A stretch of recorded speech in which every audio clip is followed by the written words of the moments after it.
The Canola School on RealAgriculture.com is brought to you by BASF Canada and Invigor Hybrid Canola.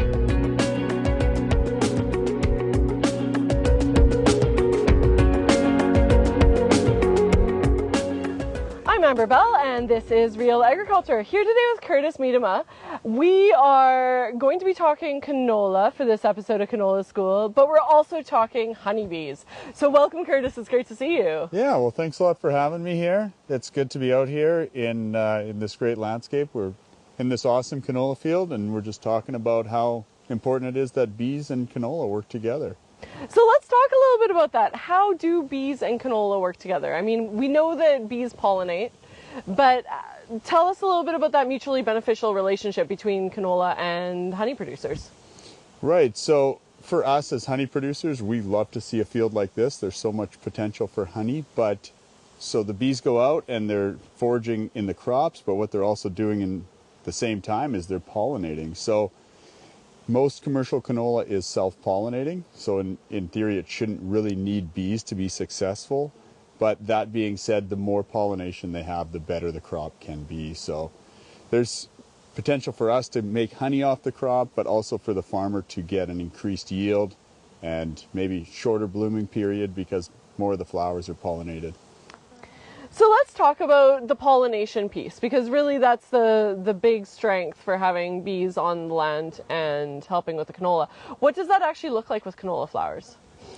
Yeah, so the big difference, I think, when canola, or really a lot of flowering plants, when they're pollinated correctly, they will bloom for a shorter period of time because a plant will just continue to put out blooms until it has the right amount of flowers that are pollinated. So I think like a real big win for farmers is the better your canola gets pollinated, the sooner it finishes flowering. So instead of having, just this 10% of flowering that will drag on, I do believe that if you get a good pollination set, that will taper off quicker, which means a faster and a more even crop for the farmer to combine. And I would imagine that one of the reasons for not wanting bees on land is because you don't like getting stung. I don't think anyone really does. So what happens with honeybees? Because, I mean, we're around them right now. I've got bare hands, right? They're not stinging me. Tell me a little bit about their nature. Yeah, so honeybees are not aggressive by nature at all. I mean, they do sting, that is a fact, but they don't really sting unless they're really irritated or they really have a reason to. So the wasps and the yellow jackets and the hornets, they give bees a really bad name because they're aggressive, they're just stinging people often for no reason. But honeybees can only sting one time, whereas a wasp can continuously sting you. So the honeybee doesn't want to sting you because that's the end of his life. So what I try to tell people, is honeybees are pretty good neighbors. If you don't disturb them, they don't really disturb you. So if as far as having them on your land or having them on your property in any way, it's uncommon that they cause problems and that they're stinging people at all. Right, and let's talk a little bit about the honey production side of things. So what does it take to produce honey? Like, how much honey can one bee produce? Yeah, so it's amazing. Everyone has this envisionment of a bee just living on and doing all these things, but the bee works so hard. It has a really short lifespan, especially in the summertime, where it'll only live like up to 4 weeks. So it's really important the beekeepers have as many bees going in their hives as they can when it's time for honey production. But the bee will fly, like they say, like the distance of around the world and only produce like a half a teaspoon of honey in its entire life. So it takes like 250 bees their whole entire life to make you a pound of honey. That's incredible. So they're pretty industrious and they work pretty hard and they end up working themselves right to death, and that's why their lifespan is so short in the middle of summer. So with the long days here in northern Alberta, at least, they get a lot of flying time and they make the most of it. So what does that look like when you approach a canola producer? What does each party get out of that? What are the requirements? Right. So, I mean, for us, it's important that we can access our bees. It's something that we have to do throughout the year, not just when the canola is blooming, but all through the spring to manage it. So it's important for us to get access without doing too much crop damage or to, cover too much of their land. So having a spot that's good access, nice and warm, the bees can really thrive. And then, yeah, being as close to the flowering crop as possible. So once we've kind of figured out a spot, if the farmer's in agreement with it, then we set the bees there. And then at the end of the season, we always like to share some of the honey and bring some of the honey back to the farmers. So it's really a great thing, and we're thankful to be able to work with canola growers.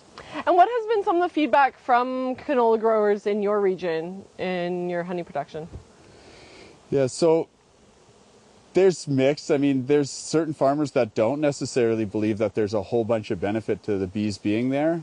But I would say on average, most growers do understand that there is a benefit to having the bees. So most of the growers are really happy to see us out there and are more than willing to give us a little corner of their field to set our hives on. So. And tell us a little bit about your facilities. What scale is your operation? Yeah, so we run a beekeeping operation out of Barrhead, Alberta, and we run like over 15,000 colonies, and we're primarily focused on honey production. So other beekeepers might do more pollination or different services like that, but in this area we've been blessed that we can just focus on honey production and keep our bees right where they are all year. So. And then what about for growers that are doing seed production? What does that look like with bees and that cooperation look like?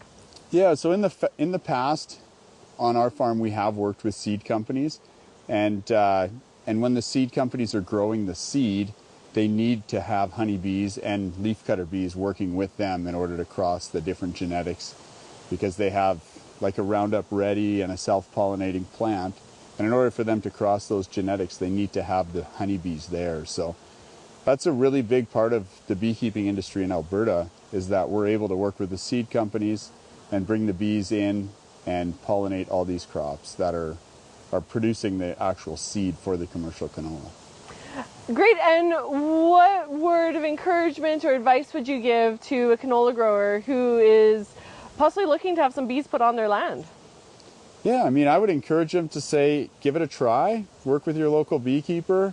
It's a great thing for both parties. Like we can benefit and they can benefit. And even though they aren't always tangible benefits that you can weigh and see and say, I've received this, there is potential for a better yield. And it is the cheapest thing you can do. There's no cost to the farmer to have bees on their land. And you get to help your local beekeeper. And enjoy some honey along the way. That's right. Yeah, so there's always a little sweet share at the end. And yeah. Well, that's terrific. Thank you so much. And that was Curtis Miedema on Real Agriculture.